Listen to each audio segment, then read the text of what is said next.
Miqueas 3, poder. En la última publicación, escribimos sobre la definición y los tipos de poder. Animamos a cada uno de nosotros a seguir el tipo de poder que Jesús usó mientras estuvo aquí en la tierra. Sin embargo, nunca anticipamos que el capítulo 3 de Miqueas hablaría sobre el tipo de poder que Miqueas tuvo para cumplir su misión. Como profeta, Miqueas fue enviado a denunciar la iniquidad de los líderes y de la clase rica de su tiempo. Él no era más que un campesino. Su vida estaba en juego. Ciertamente necesitaría algún tipo de poder para cumplir su misión con éxito. Y Dios ciertamente suplió esa necesidad. En Miqueas 3, versículo 8, Miqueas declara el tipo de poder que tenía y de dónde venía. Mas yo estoy lleno de poder del Espíritu de Jehová, y de juicio y de fuerza, para denunciar a Jacob su rebelión, y a Israel su pecado. Todos los profetas o mensajeros que Dios envió a su pueblo solían tener un mensaje de juicio. ¿Cómo pueden dar estos mensajes y no esperar algún tipo de represalia de las personas a las que señalan con el dedo? Para poder dar tales mensajes, primero necesitaban ser empoderados por el Espíritu del Señor. A continuación veremos un ejemplo de mal uso de poder y luego el empoderamiento que se le dará a un profeta para dar un mensaje de juicio. Veremos qué lecciones podemos aprender de estas experiencias. A ejemplo de mal uso del poder R.Y. David, 2 de Samuel capítulo 11. Ve empoderamiento del profeta Natán, 2 de Samuel capítulo 12. El capítulo 12 de 2 de Samuel registra uno de los mensajes más peligrosos jamás dados por un profeta a un rey. Se trata del profeta Natán. El Señor lo envió para dar un mensaje de juicio al rey David por su pecado de asesinato y adulterio. Podemos leer la historia de los pecados de David en 2 Samuel capítulo 11. A mal uso del poder R.Y. David, 2 de Samuel capítulo 11. Para entender el uso del poder en la historia del rey David, y luego pasar al poder que Dios le dio al profeta Natán para denunciar los pecados del rey, haremos un resumen de los pecados de David y de cómo al tratar de corregir sus pecados, solo empeoró las cosas. Israel estaba en guerra con los amonitas. David dejó la guerra y el control del ejército en manos de su capaz comandante, Joab, que también era su sobrino. Los sirios ya se habían sometido a Israel, y la completa caída de los amonitas parecía segura. Así que regresó al palacio. Pero cuando él estaba cómodo, tranquilo y seguro de sí mismo, se separó de Dios, cedió a las tentaciones de Satanás, y atrajo sobre su alma la mancha de la culpabilidad. Mientras estaba en el balcón de su palacio, vio a Betsabé duchándose en su casa.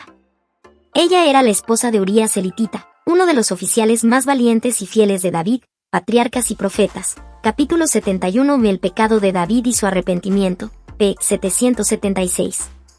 Cometió adulterio con Betsabé, ella quedó embarazada, y para encubrir su adulterio, trajo a su marido de vuelta de la guerra para que pudiera pasar la noche con su esposa. Urías era un oficial tan leal que no regresó a casa esa noche. Estaba más preocupado por la guerra que por tener una noche de placer con su esposa. Así que David lo envió de regreso a la guerra con una nota para que se la entregara a Joab. Esa nota era la sentencia de muerte de Urías.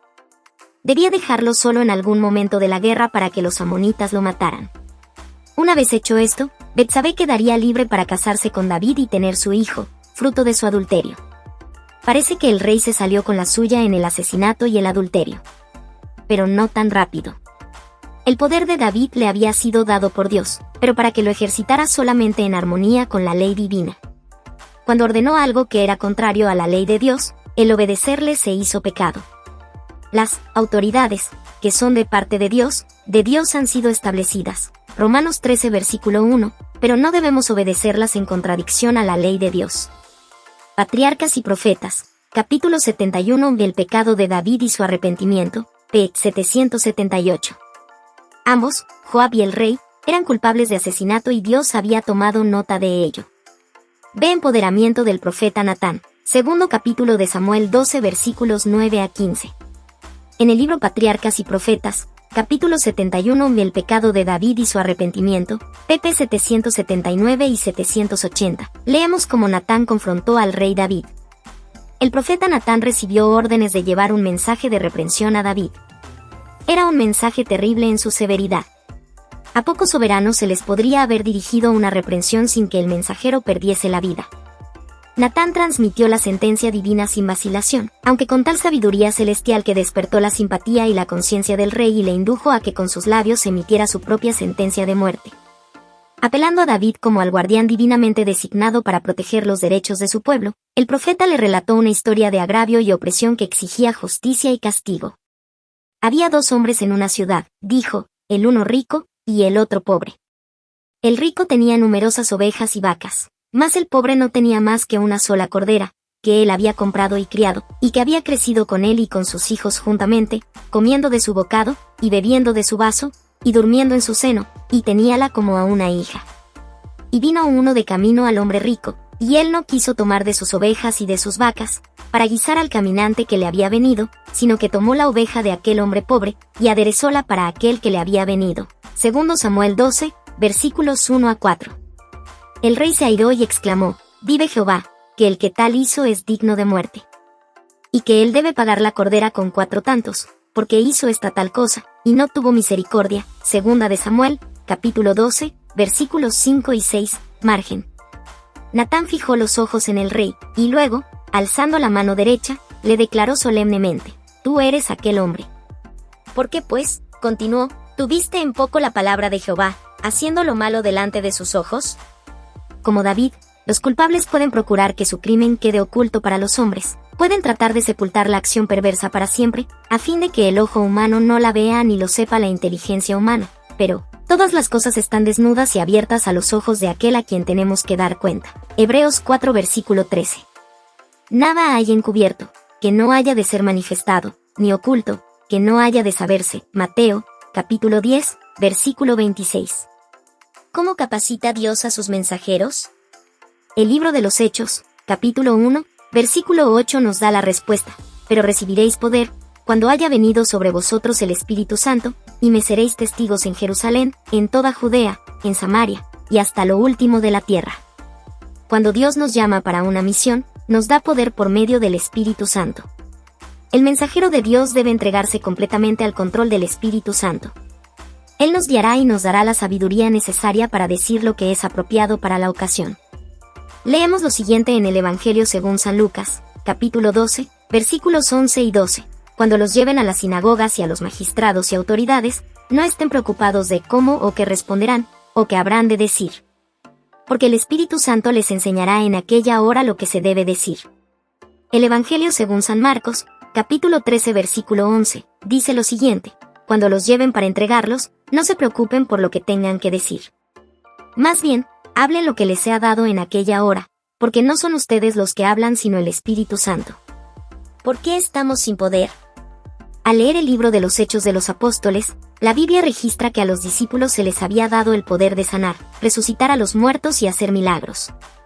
Leemos en Hechos capítulo 5 versículos 12 y 15 que y por la mano de los apóstoles se hacían muchas señales y prodigios en el pueblo, sacaban los enfermos a las calles, y los ponían en camas y lechos, para que al pasar Pedro, a lo menos su sombra cayese sobre alguno de ellos. ¿Te imaginas que nuestra sombra sirviera para curar a los enfermos? ¡Qué poder!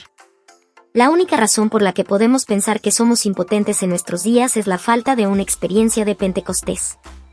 El Evangelio según San Lucas, capítulo 11, versículo 13, dice lo siguiente, pues si ustedes, siendo malos, saben dar buenos regalos a sus hijos, cuanto más su Padre Celestial dará el Espíritu Santo a los que le pidan.